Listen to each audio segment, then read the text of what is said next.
श्रीमद् भगवद गीता अध्याय 5 कर्म संन्यास योग श्लोक 17 तद्बुद्धयस्तदात्मानस्तन निष्ठास्तत्पर आयणा गच्छन्त्य पुनरावृत्तिं ज्ञान निर्धूत कल्मषाः।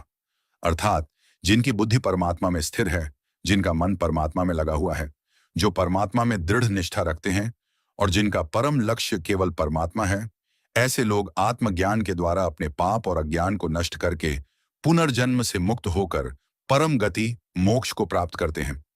श्री कृष्ण ने कहा था कि ज्ञान सूर्य के समान अज्ञान का अंधकार दूर कर देता है। अब वे बताते हैं कि ऐसे ज्ञान से युक्त व्यक्ति की स्थिति कैसी होती है। ऐसे साधक तद्बुद्धय, उनकी बुद्धि परमात्मा की ओर रहती है। वे हर निर्णय धर्म और सत्य के अनुसार लेते हैं। तदात्मान, उनका मन संसार की क्षण भंगुर वस्तुओं में नहीं बल्कि परमात्मा में लगा रहता है। तन्निष्ठा, वे परिस्थितियां बदलने पर भी अपनी साधना और विश्वास से विचलित नहीं होते। तत्परायणा, उनका जीवन का सर्वोच्च लक्ष्य धन, पद या प्रसिद्धि नहीं बल्कि परमात्मा की प्राप्ति होता है।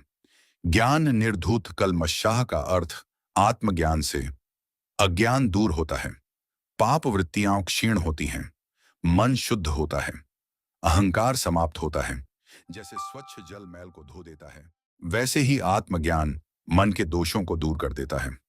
अपुनरावृत्तिम का अर्थ ऐसी परम अवस्था मोक्ष, जहां से जीव पुनः जन्म मरण के चक्र में नहीं लौटता।